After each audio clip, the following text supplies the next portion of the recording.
우리가 신앙생활을 하면서 가장 크게 실수하는 문제가 뭐냐면은 구원이 자기에게 달렸다고 생각하는 것입니다. 내가 구원을 받을 수 있다고 스스로 자기가 결정한다는 것이죠.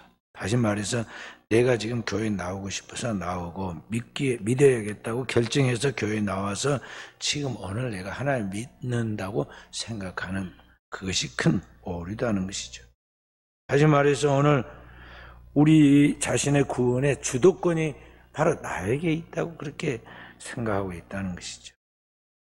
실상은 하나님께서 나를 긍휼히 여겨서 가만히 두면 지옥에 들어가는 게 뻔한데 그러한 나를 하나님이 불쌍히 여겨서 그 아들 예수 그리스도를 보내셨고 내 죄를 그분이 담당하여 오늘 그 그리스도의 공로로 하나님이 나를 구원받게 만드셨는데 그 예수를 믿기로 작정한 사람이 바로 나고 내가 믿고 싶어서 예수를 믿어서 내가 구원을 받게 되었다. 그렇게 나는 착각을 하고 살고 있다는 것이죠. 그래서 이게 어떤 결과를 가져오냐면 기분이 나쁘면 교회 안 다니고 절에 가고 기분이 나쁘면 나 이제 교회 안 다닌다. 그래도 된다고 내가 모든 걸 결정해서 된 줄 알고 마음대로 행동하는 이런 신앙의 오류를 갖게 됩니다. 그래서 여기 이 신앙의 뿌리가 겉으로 보기에는 똑같은 것 같지만 파보면은 신앙의 뿌리가 근본적으로 잘못되고 있어요. 그래서 나중에 보면 이 기초가 하나님 말씀 안에 뿌리를 내고 있지 않기 때문에 큰 바람이 불고 태풍이 일어나면은 엄청나게 큰 나무를 절대 넘어지지 않을 것 같은 나무가 탁탁 넘어져 가지고 흉측하게 산에 버려지는 것 같이 그렇게 대검한다는 것이죠. 그래서 오늘 우리는 이 구원의 궁극적인 이 문제에 대해서 누가 그 구원에 대한 결정권을 가지고 있느냐? 오늘 우리는 스스로 나라고 생각하고 내가 믿었으니 내가 믿기로 작정하고 내가 교회를 나왔으니 내가 그 구원의 결정권을 가지고 있다고 생각하고 있는데 그게 아니다는 것. 오늘 구원의 문제가 내게 있는 게 아니라 하나님 편에 달려 있다는 것을 알고 그것을 확실하게 깨닫고 신앙생활을 해 나가면 우리의 신앙이 이제 제대로 정도를 걷는 거예요. 그리고 그때부터 이제 진정한 하나님에 붙잡혀서 신앙생활을 하기 때문에 그 삶이 평안해지는 것입니다. 오늘은 이 구원의 문제에서 누구에 의한 구원인가 하는 것을 우리가 잘 깊이 집중해서 생각하면서 하나님이 오늘 밤 내게 주시는 그 은혜를 받도록 해야겠습니다. 오늘 하나님의 말씀은 예수님과 우리 성도들의 관계를 이야기하면서 목자와 양의 관계라고 이야기를 합니다. 이 목자와 이 양의 비유로 우리가 그와 같은 관계라고 말하고 있다는 것이죠. 주님이 하나님과 우리의 관계, 예수 그리스도와 우리의 관계를 목자와 양의 관계의 비유로 오늘 이야기한 이 내용을 그냥 회화식, 그러니까 그림으로 그리듯이 그렇게 생각해 보면요, 참 아름다운 그러한 그림입니다. 우리나라 문화권에서도 친숙한 이야기는 아니죠. 목자와 양, 우리나라 사람들 유목민들이 아니니까 이게 양에 대해서 거의 본 적이 없어서 그게 친숙한 이야기 아니지만 이스라엘 백성들은 유목민들이라 늘 그들의 주업이 양을 치는 것이기 때문에 목자와 양의 이야기를 하면 딱 가슴에 닿는 이야기입니다. 우리나라하고 비슷하게 양을 치지 않는 이 아프리카 사람들에게는 양을 한 번도 본 적이 없어요. 그래서 그 이 목자와 양의 비유를 하면은 빨리 알아듣지 못하니까 그들이 그 활동하면서 그래도 제일 친숙하게 돌보는 키우는 짐승이 돼지라 목자와 돼지라고 그렇게 표현을 합니다. 그쪽에 가서 선교사들이 이야기할 때는 그러면 조금 알아들어요.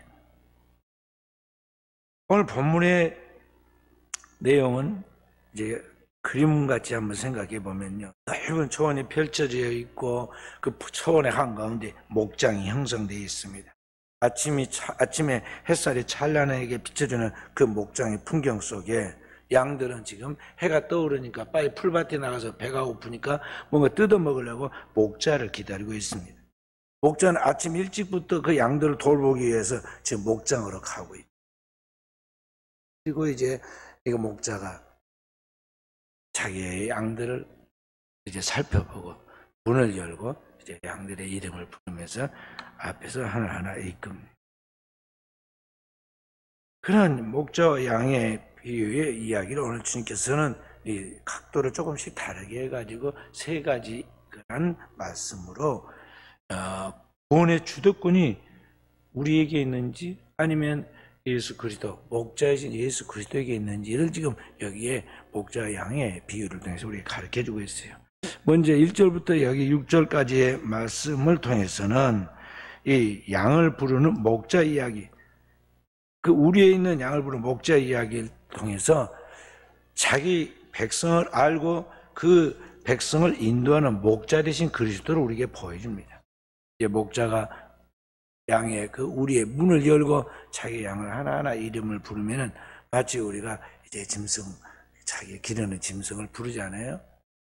거기에 뭐 해피야 나오너라, 또 멋이야 나오너라 이렇게 이름을 부르듯이 양들이 다 이름이 있어요. 그렇게 수백 마리가 무슨 이름이 있긴, 목자는 자기 양을 다 알고는 이름을 다 붙여줍니다. 우리들도 개 이름이 뭐 3마리, 4마리 있다가 절대 그대로 놔두지 않고 이름 다 붙여주잖아요. 이스라엘 백성들은 양의 이름을 붙여줍니다. 그런데 다른 사람이 와가지고 그 짐승을 부르면 절대 따르질 않아요. 그런데 자기 목자의 음성을 알고 양들이 그 이름을 부르면 따라온다는 것이죠. 여기에서 주님이 오늘 여기 우리에게 가르쳐준 것이 무엇이냐? 지금 양이 목자를 선택해서 양이 목자를 부르면서 따라간 것이 아닙니다. 목자가 자기 양을 알고 그 양을 부르고 그 양을 앞에서 인도했다는 것이죠. 그러니까 오늘 이 이야기는 인간이 하나님을 알고 하나님을 먼저 찾은 것이 아니라 하나님이 인간을 알고 인간을 먼저 불러서 오늘 우리가 하나님께로 나온 것이다 하는 것이죠. 인간은 뭐냐면 하나님이 부르니까 그게 응답한 거예요. 그런데 우리는 이 영적인 귀가 열려있거나 지가 열려있지 않으니까 보이지 아니하는 하나님 볼 수도 없고 하나님의 음성을 들을 수도 영적인 음성을 들을 수가 없어요. 그래서 들어도 깨닫지 못하고 보아도 알지 못한 거죠.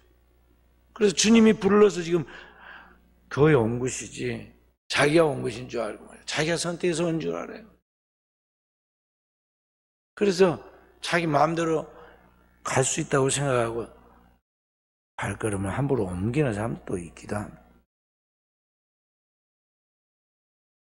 그런데 오늘 여기 목자와 양의 관계에서는 그런 관계는 정상적 관계 아니라고 그랬고 뭐라고 하냐, 만약에 강제로 이렇게 양이 움직이고 그 양을 훔쳐가는 사람이 있다면 그 사람은 진짜 목자가 아니다. 여기 보면 강도요 도적이라 그래요.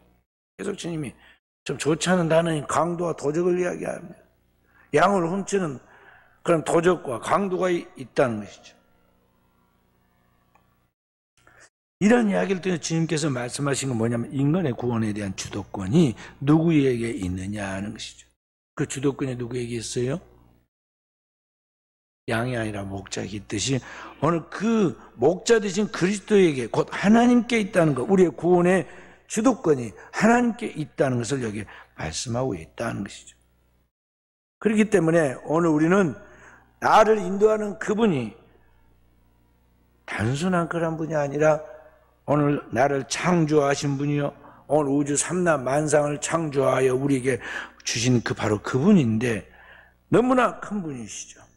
그분이 나를 목자와 양을 책임지고 끌고 가듯이 나를 끌고 가고 있다는 것을, 이끌고 가고 있다는 걸 알기 때문에 우리는 그 주님을 편안한 마음으로 따라가기만 하면 된다는 것입니다. 우리는 찬송가에 나오는 내 주여 뜻대로 하옵소서 하는 그 찬송처럼 정말 주님을 믿고 살든지 죽든지 내가 주님만 따르면 된다 생각하고 주님을 따라가는 종들이 되어야겠다는 것이죠. 오늘 이 본문의 말씀과 아주 비슷한 구약의 노래가 시편 23편이잖아요. 다윗은 지금부터 3000년 전에 고대의 사람인데 이걸 명확하게 목자와 양의 이야기로 노래했습니다. 여호와는 나의 목자시니 내가 부족함이 없으리로다. 그가 나를 푸른 초장에 인도하시며 쉴 만한 물가로 인도하시는도다. 쭉 하면서 목자와 양의 관계를 인도하잖아요. 그러면서 뭐라고 말합니까? 내가 사망의 음침한 골짜기에 다닐지라도 두려워하지 않는다. 왜냐하면 그 목자된 주님께서 주의 막대기와 지팡이로 나를 안위하고 보호해 준다는 것이죠. 그리고 나를 반드시 거기서 수렁에서 끌어올리고 원수의 목전에서 나를 보호해서 나를 딱 승리한 사람이 그 이제 승리의 잔치를 하듯이 상을 베풀어 주시고 승리자에게 그 머리에 올개관을 씌고 그 머리에 기름을 바르듯이 부으듯이 그렇게 붓게 해주신다. 그러기를 언제까지나 내 평생에 살아있는 동안에 끝까지 그분이 나를 책임져 준다고 노래했잖아요. 그러니까 어떠합니까? 그 노래대로 그 믿음의 고백대로 다해서 하나님 평생을 책임져 줘. 자, 평생만 책임져 주었습니까? 자손 천대까지 이르러 하나님 약속한 말씀처럼 영원한 축복을 주어서 다윗의 왕권이 끊어지지 않게 하고 그 후손 중 인류의 구세주 예수 그리스도 오심으로 만왕의 왕이신 예수 그리스도 안에서 그가 영원한 하나님의 축복을 받게 만드시죠. 우리는 바로 그러한 믿음으로 나아가야겠다는 것입니다. 두 번째가 7절부터 10절까지의 말씀이죠. 거기에서는 뭘 이야기합니까? 양의 모든 출입을 주관하여 그 양의 생명을 풍성하게 하신 양의 문으로 비유합니다. 그러니까 예수 그리스도가 양이 출입하는 문은 딱 하나인데 그 출입문을 통해서 양이 들어오기도 하고 나가기도 하듯이 예수 그리스도만이 그 백성의 유일한 하나님의 구원의 통로라는 것을 말씀해 주고 있다는 것이죠. 하나님의 모든 생명을 풍성하게 그 양에게 줄 수 있는 유일한 통로가 누구냐? 양의 문이 되신 예수 그리스도라는 것입니다. 그리스도만이, 예수 그리스도만이 인간의 생명의 꼴을 얻게 하는 유일한 통로이시다. 그래서 우리는 바로 그 목자를 통해서 오늘 양들이 풍성한 꼴을 얻을 수 있은 것 같이 우리는 그 우리의 양의 문이 되신 그리스도를 통해서만 진정한 생명의 윤택한 축복들을 누릴 수 있다는 것을 우리가 배워야 하겠어요. 요한복음에 더 나아가면 이제 14장에 주님께서 뭐라고 말씀하냐? 내가 곧 아버지께로 가는 길과 진리와 생명이다. 이 땅에서만이 아니라 주님은 영원한 하늘의 문까지 열어서 하나님 아버지까지 가도록 우리의 모든 유일한 통로가 누구냐? 유일한 답이 누구냐? 바로 예수 그리스도다는 것입니다.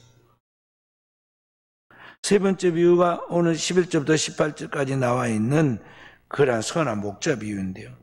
오늘 그 하나님의 축복을 얻도록 하기 위해서 이 양의 구원을 위하여 정말 자기의 목숨을 내어놓은 분이 누구냐? 양을 위하여 자신의 생명을 희생까지 끝까지 사랑으로 책임지신 분이 누구냐? 선한 목자 되신 그리스도다. 그것은 여기 이야기하고 있죠.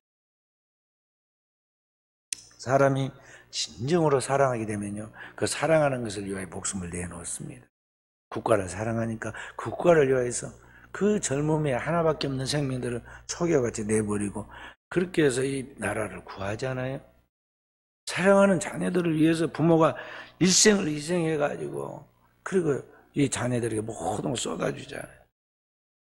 그 사랑이 모든 것을 감동시키고 움직이는 원동력입니다. 그런데 이 양의 구원을 위하여 오늘 양이 누굽니까?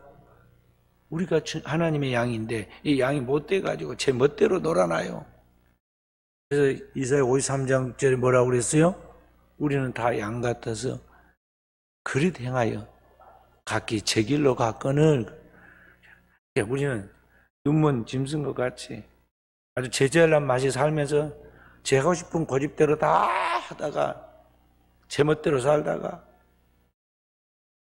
결국에는 죄의 값은 사망이니까 죽게 됐단 말이죠. 하나님의 1.1획이 틀림없는 정확한 하나님이라 그 죄의 값은 반드시 내가 죽으리라 그랬단 말이에요. 그래서 죽게 생겼어요. 지옥에 가게 생겼단 말이죠.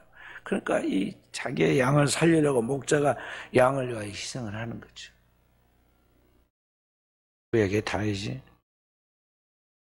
자기보다 훨씬 크고 노련한 백장의 용사인 이 골리앗과 싸우러 나갈 때 사울 왕이 말리잖아요. 너는 소년이고 저 사람은 전쟁에 아주 백장의 노장이다. 마음은 고맙고 가력하다마는 나가서 싸워서 이길 수 없으니까 여기서 이제 끝을 맺자고 그렇게 하잖아요. 그러니까 다시 뭐라고 그래요? 아닙니다. 내가 내 양을 지킬 때 양보다 훨씬 큰 늑대 정도는 이야기하지도 않고 그게 뭐라고 그래요?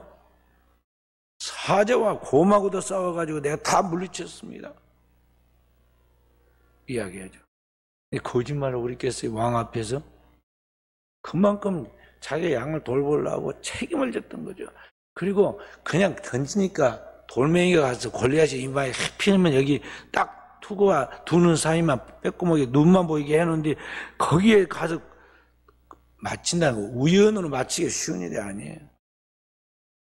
그게 엄청난 반복된 훈련을 통해서 된 것이단 말이죠. 그게 실수하면 안 되는 일이 아니에요. 근데 그게 확률이 100%가 됐으니까 지금 자신하고 나간 거예요. 다윗이라고 자기 죽을 거 두려워하지 않았겠어요? 사람은 다 똑같은데. 곰과 사자와 싸웠던 게 거짓말이 아니다 말이에요. 자기 양과 자기 짐승을 지키려고 방법을 연구해 보면서 아마 그가 돌팔매질을 가지고 무수하게 그런 일들을 했을 거예요.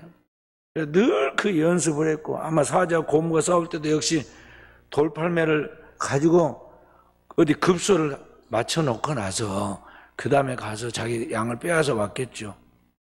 그렇지 않고 아무리 그렇지만 사자하고 곰하고 이 소년하고 싸워가지고 그렇게 되겠어요? 그게 골리앗과 싸울 때 그럴 마음에 지금 준비가 돼 있었던 거죠. 일단 급소를 친다. 그리고 나서 쓰러지고 난 다음에 어떻게 해야겠다. 자기 나름대로 다 대안을 생각하고 지금 전쟁에 나간 거예요. 그러니까 나중에 진짜 골리앗을 맞췄죠? 거기서 팔짝팔짝 뛰고 돌아온 게 아니에요. 쫓아가가지고는 골리앗이 그 차고 있던 칼을 빼가지고는 그의 목을 베고 그가 들고 갔던 창을 가지고 그 머리를 찌르고 그리고 거기서 딱 들고는 개선장공처럼 돌아오잖아요. 그 계산된 연출이단 말이에요. 자, 그러듯이 오늘 여기 이 양인 오늘 우리가 지금 죽게 생겼어요. 지옥에 떨어지게 생겨서 마귀의 그 아가리 그 지옥에 들어가게 되어 있단 말이죠. 그래서 어떻게 하면 이 자기의 양인 우리를 살릴 것인가에 대하여 그 목자신 주님께서 결정한 것이 뭐냐면 내가 죽어야겠다. 죄의 값을 짊어지고 내가 그 지옥의 불구덩이까지 뛰어 들어가야겠다. 죄의 값을 내가 치르도록 죽고 그 후에 심판받아 지옥에까지 내려가야겠다. 그래서 3일 십자가에서 죽고 그리고 3일 동안 음부에까지 내려간 거예요. 그러니까 그렇게 해서 그런 분명한 그 피의 대속의 희생을 통해서 양을 구원해낸 그분이야말로 진짜 사랑하는 양을 사랑하는 목자다는 거죠. 그래서 그것을 표현하기로 나는 선한 목자라 양들을 위하여 목숨을 버리노라. 인간의 구원에 있어서 하나님의 확실한 것들을 그리스도 예수의 십자가의 희생을 통해서 우리에게 보여준 거죠. 십자가는 하나님의 그 사랑의 진실성, 그 하나님의 사랑의 절대성, 그 하나님의 사랑의 확실함을 보여주고 있는 거예요.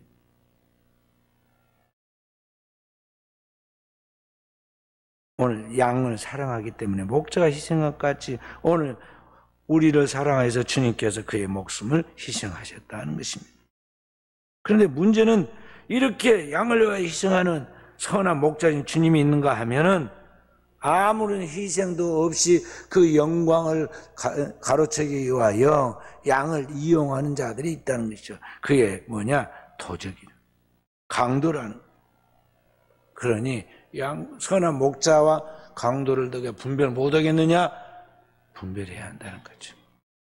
주님이 이렇게 말할 땐 그 시대에 누구를 말하고 있느냐면 바리새인, 서기관, 율법사들이에요. 요한복음 9장에 계속 이야기한 거 뭐냐면 주님이 오셔서 어둠에 빛을 비치고 그들의 눈을 띄워주었는데 참 빛이신 주님이 오셔서 그들의 어둠을 비추고 그들에게 참 빛이심을, 진짜 그들의 구원을 위하여 오신 하나님이심을, 메시아이심을 보여줬는데 그들은 끝끝내 주님을 믿지 않습니다. 그리고 주님을 거부할 뿐만 아니라 나중에 주님을 십자가에 못 박기까지 하잖아요. 그들은 뭐냐? 이스라엘 백성들에게 있어서 그들을 돌보는 선한 목자가 아니라 그 이스라엘 백성들을 이용해서 자기의 배만 기르는 악한 강도이고 그러한 도적이고 싹군이라는 거죠. 그들은 그들은 종교적 지위는 제사장이고 서기관이고 율법사고 장로고 그리고 뭐 대제사장이고 뭐 등등의 나름대로 자기들은 뭐 대단한 것 같이 말하고 있지만은 실제는 그렇지 못하다는 거죠. 그들은 선한 목자가 아니에요. 양의 참 목자가 아니다는 것입니다. 그래서 주님은 오늘 이 요한복음 10장에 와서 목자와 양의 비유를 통해서 인간의 진정한 구원은 누구에게 있느냐? 내 자신에게 있는 것도 아니다. 다른 누구에게 있는 것도 아니다. 그 인간의 진정한 구원은 오직 하나님께 있다 하는 것을 우리에게 가르쳐주고 있어요. 그리고 오늘 목자와 양의 관계에 있어서 양이 목자를 아는 것이 아니라 목자가 자기 양을 더 잘 알고 그를 예비하고 그를 인도한 것 같이 오늘 우리는 우리 자신을 잘한다고 생각하고 내가 똑똑하다고 생각하고 내가 바르게 판단하고 결정해서 간다고 그렇게 착각을 하고 말하고 행동하는 데 아니라는 거죠. 오늘 목자가 양을 알고 모든 것을 준비하고 책임진 것 같이 오늘 양의 목자이신 그리스도가 하나님이 오늘 우리를 다 알고 준비하고 그리고 우리의 모든 믿음을 책임지고 나간다는 것이죠. 마치 어린 아이가 태어나서 성장하고 학교를 가고 그 다음에 이제 성장해서 사회 직장 생활을 하죠. 그리고 짝을 만나고 결혼을 하죠. 근데 이 아이가 철이 없이 자기가 막 엄마 아빠도 없이 혼자 독불장, 불교식으로 말하면 천상천하 유아 독존이라 그런 거죠. 자기가 혼자 알아서 다 직장에 나오고 싶어서 나와가지고 자기가 똑똑해가지고 학교도 다니고 자기가 직장도 들어가고 자기가 공부 잘해가지고 직장 생활도 좋은 데 들어가가지고 그래서 한 것 같이 부모에게 불효하고 부모를 무시하고 잘난 체하고 그렇게 나간 다음에 그게 지금 올바른 자녀겠어요? 어느 재판에 보니까 재판에서요 부모가 유산을 자식한테 물려준 게 아니라 사회에다가 기부를 했어요. 서울대학교에다가 기부를 했어. 자식이 생각해 너무나 억울해. 모든 재산을 싹 다른 데다가 기부하고 자식한테는 안 물려줬어. 그래서 자기 아버지가 마지막에 치매를 조금 알았는데 그걸 근거로 해가지고 조금 정상적이지 못하는 그 부모의 그 기부는 그 바른 판단이 된 것이 아니기 때문에 돌려줘라. 그래서 재판을 걸었어요. 재판에 이겼을까요? 졌을까요? 졌어요. 재판을 1심, 2심 했는데 계속 용납을 안 했어요. 왜 그러느냐?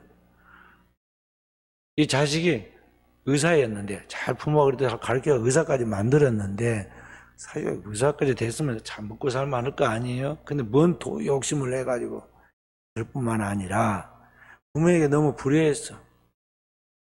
조금만 부모님한테 잘하면 좋을 건데 감사한 마음을 가지고 얼마나 섭섭하겠으면 부모가 자식한테 한 푼도 안 주고 싹 기부를 했을까요? 그때라도 뉘우쳐야하는데 말이죠. 그 부모의 그런 것은 효력이 없다 그래가지고 그 똑똑하다고 고소한 거 아니고 망신만 당한 거 봐요. 그래가지고 거기 재판 딱 걸어놓으니까 말이죠. 거기에 고소하면은 거기에 대해서 이제 또 판결하잖아요. 딱 조사를 했어요.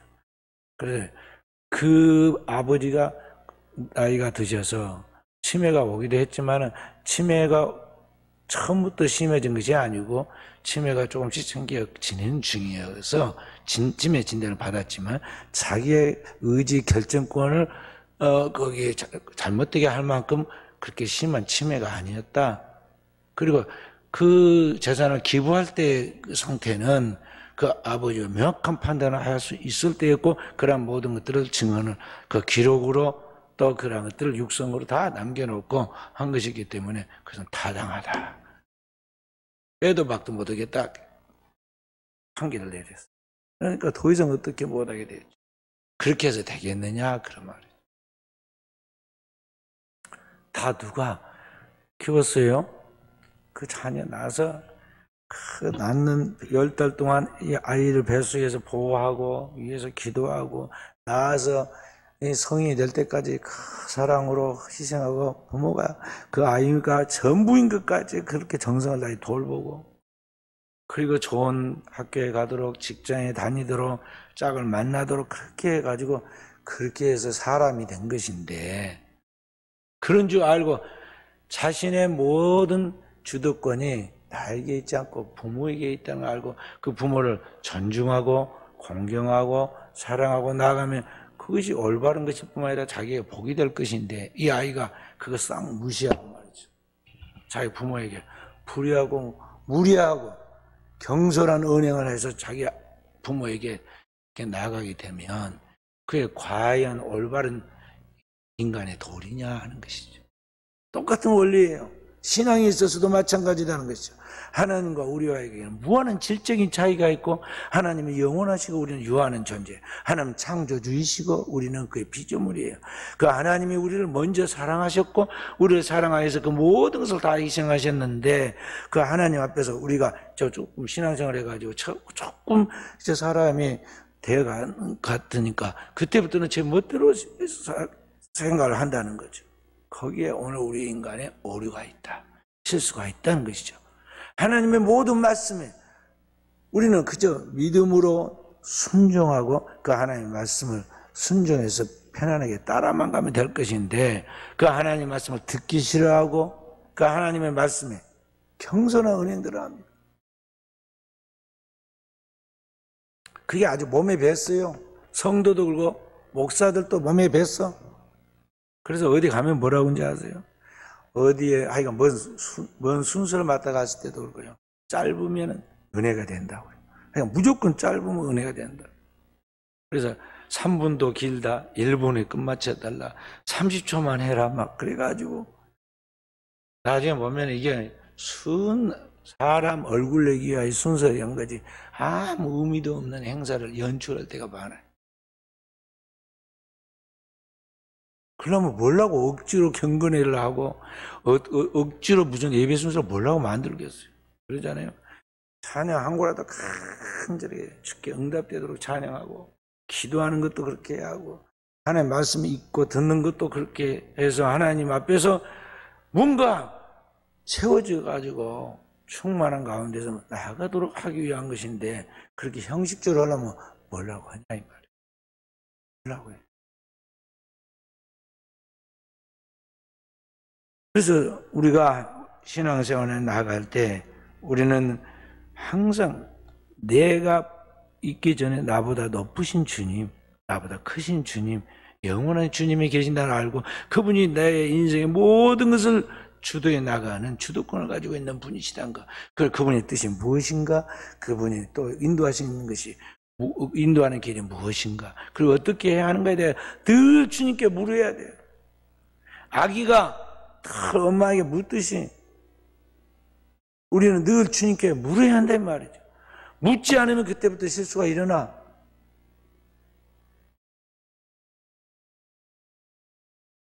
구약 성경에 보면 여호수아 같은 모세 후계자 여호수아가 한 번도 실수하지 않아요. 딱 한 번 실수했는데 기브온의 부족들에게 완전히 속임당해가지고 그들 진멸하라고 그랬는데, 이제 나중에는 그들을 보호하는 보호자 역할이 아니라 목숨을 내놓고 다른 부족과 싸우게 됐어요. 근데 그 성이 뭐라냐면 그들이 그 일종의 이제 자기 거짓말하고 쇼를 합니다. 곰팡이 난 떡, 낡은 옷, 낡은 포도 즙을 담은 그 포도주 푸대, 그리고 다 떨어진 신발 신고 머리에다 재료를 뒤집어 쓰고 멀리서부터 명성을 듣고 친교하러 화친하러 왔다고 그렇게 이야기했는데, 알고 보니까 바로 옆에 살고 있었어. 그런데 처음 왔기 때문에 이스라엘 백성들이 몰랐던 거죠. 3일도 못 가서 들통날 것인데. 그래가지고는 당했어요. 근데 한번 하나님 앞에 맹세하고 화친을 맺었기 때문에 말을 바꿔서는 안 된다. 가지고는 결국 그들을 살려주고 그들을 보호해 줍니다. 성경에 뭐라고 나오냐면, 여호수아가 그때 하나님께 묻지 아니하고 그들이 보여준 떡, 곰팡이 난 떡, 그들이 입고 오는 호철한 옷차림, 그들이 머리에 뒤집어 쓴 재, 그들의 세치해로 말하는 속이는 말에 그냥 확실하게 그냥 확신이 오는 거야. 그래서 하나님께 묻지를 않았어요. 그래가지고 처음으로 당한 이야기가 나와요. 그러니까 아무리 영감이 충만하고 늘 하나님 앞에서 깨어 기도하는 몸에 배어있는 그 지도자라 할지라도 기도 안 하면 그날 실수예요. 그리고 우리 그리스도인은 모든 것을 하나님 앞에 물어야 돼요. 왜냐하면 내 인생의 주도권이 내게 있는 게 아니라 주님께 있기 때문에 그러하다는 것을 알아야 한다는 것이죠.